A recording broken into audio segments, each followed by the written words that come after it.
Magandang araw mga amo at welcome sa Kali Topics. Sa video na to ay magbibigay tayo ng komento at puna patungkol po dito sa ika nga nila pinakamainit na balita ng linggo, at ito po ay yung pansamantalang paglaya ni former Senator Laila de Lima dahil pinayagan na siya ng korte na makapagpiyansa, at alam ko nakalaya na po siya. So, marami ang nagtataka sa nangyari sa kaso ni Senator Laila de Lima from sabi nga ng dating administrasyon na malalakas na ebidensya ay bigla-bigla na lamang na naging mahina, dahil syempre kung hindi mahina ang ebidensya na maaaring magdiin kay Senator Laila de Lima ay hindi siya makapagpapiyansa. Hindi naman natin sinasabi na guilty siya o kung ano pa man, dahil syempre dumidepende lamang tayo sa mga balita, sa ating nakikita sa mainstream media. Pero nakapagtataka rin na masyadong timing ika nga ang paglaya ni Senator Laila de Lima, dahil sa kasalukuyan ay binabatikos ang anak ng dating Pangulo ng ating bansa na si Vice President Sara Duterte, at kaya ko nga sinabi na timing ang ika nga pansamantalang paglaya. Well, i-correct nyo na lang ako kung pansamantala, pero sa pagkakaintindi ko, pansamantala dahil hindi pa naman totally talaga nababasura yung mga kaso. So, masyadong timing ang paglaya ni Senator Laila de Lima, at ika nga nila, malaking tulong ito sa oposisyon laban sa mga Duterte, dahil alam naman natin na si dating Pangulong Rodrigo Duterte ang Senator Laila de Lima, at halos buong termino ni former Senator Laila de Lima ay ginugol niya sa loob ng kulungan. So mahigit 6 na taon siyang nakulong. So, napakalaking dagok yon sa reputasyon at propesyon ni Senator Laila de Lima, at alam naman natin, gaganti siya. Nabalita nga sa TV na siya raw ay gagawa ng libro. Patungkol siguro ito sa kanya naging karanasan sa loob ng kulungan. At syempre, ang pinaka-highlight doon ay kung paano siya ginipit, pinaratangan ng dating administrasyon, ang administrasyon ni Pangulong Duterte. So, nakakagulat lamang po mga amo, dahil may isang balita, maiksing balita lamang po na aking napanood na di umano ay pinasalamatan ni former Senator Laila de Lima si Pangulong Bongbong Marcos sa kanyang paglaya. So maraming nagtaas ang kilay. So bakit magpapasalamat si former Senator Laila de Lima kay Pangulong Bongbong Marcos? Meron bang kinalaman si President Bongbong Marcos sa paglaya ni Senator Laila de Lima o wala? Pero pinabulaanan din kaura-urada ni Senator Amy Marcos ang binitawang kataga, kung binitawan nga ni Senator Laila de Lima, na pasasalamat kay PBBM, at sinabing fake news daw yon.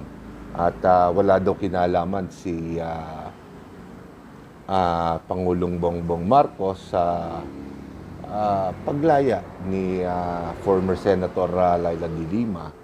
So, kung walang kinalaman si Pangulong Bongbong Marcos sino sa tingin nyo ang malamang sa alamang na may impluwensya o may kinalaman sa paglaya ni Senator Laila de Lima? Siyempre, marami ang magtuturo dyan kay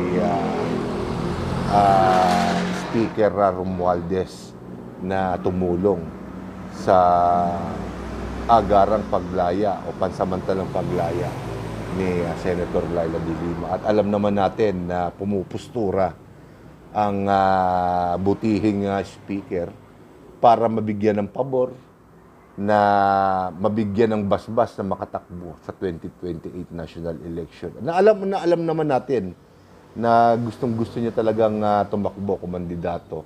Dahil pagkatapos ni Pangulong Bongbong Marcos, wala na po ako nakikita sa panig ng Pangulo na maaari niyang manukin, basbasan para kumandidato at tumapat kay Vice President Sara Duterte sa 2028 national election. At alam naman nila na kapag ka nagdesisyon na kumandidato si Vice President Sara Duterte sa 2028 national election, o maging dito na lang sa midterm sa 2025, yung mga politiko na kanyang i-endorso ni BP Sara na mamanukin niyang mga senador, ay siyempre magiging malaki ang impact nito kapag nasa labas si Senator Laila de Lima, dahil masisiraan niya ng todo-todo. Kumbaga, kung tutuusin, inuumpisahan na nga kasi kung pinabulaanan ni Senator Amy Marcos na may kinalaman si PBBM sa paglaya ni former Senator Laila de Lima, maaaring masabi na natin mga amo na nag-uumpisa na si Senator Laila de Lima na sirain ang unity, ika nga, ang samahang Sara Duterte at Bongbong Marcos. At siyempre, medyo nalungkot din po tayo dahil talagang sadyang ganyan talaga ang politika sa Pilipinas. Gamitan, ika nga nila. Dahil siyempre wala na sa kapangyarihan si dating Pangulong Rodrigo Duterte, ay magagapang na ng mga kaalyado ni Senator Laila de Lima ang kanyang paglaya.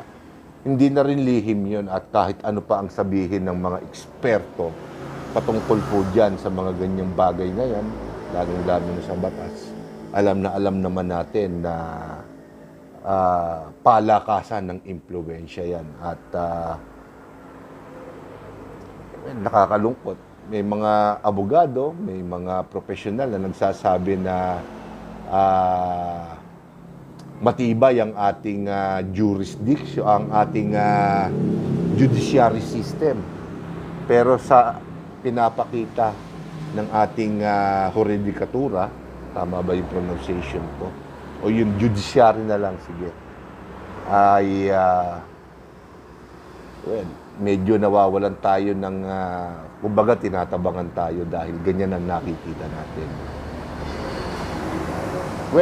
Wala tayo sa side ng kung paano i-discuss yung batas dahil wala naman tayong alam dyan.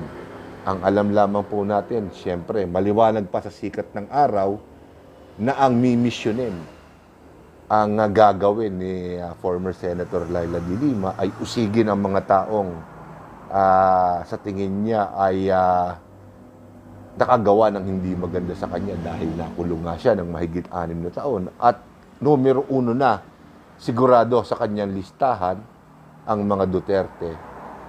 Lalong-lalo na si former President Rodrigo Duterte. At kaladkarin na rin ang kanyang anak na si Vice President Sara Duterte. So magandang magandang baybayan, ika nga, dahil tingnan natin kung magagawa nga ni former Senator Laila de Lima na mapabagsak ang mga political plans ng Duterte. Siyempre, kasama na rin po dyan si former President Gloria Macapagal Arroyo. So, tingnan natin kung papaano mahuhulma itong bagong kwento na to sa pagitan ni former Senator Laila de Lima at ng mga Duterte. So, dito ko muna po tatapusin ang video na to at sa susunod ko pa pong mga video ay ibang paksa na naman po ang ating tatalakayin. So, with that, ako po si Boss Dags. At kung dito sa channel na to, ako ang boss. Kayo naman po lahat ng mga amo ko. Marami pong salamat.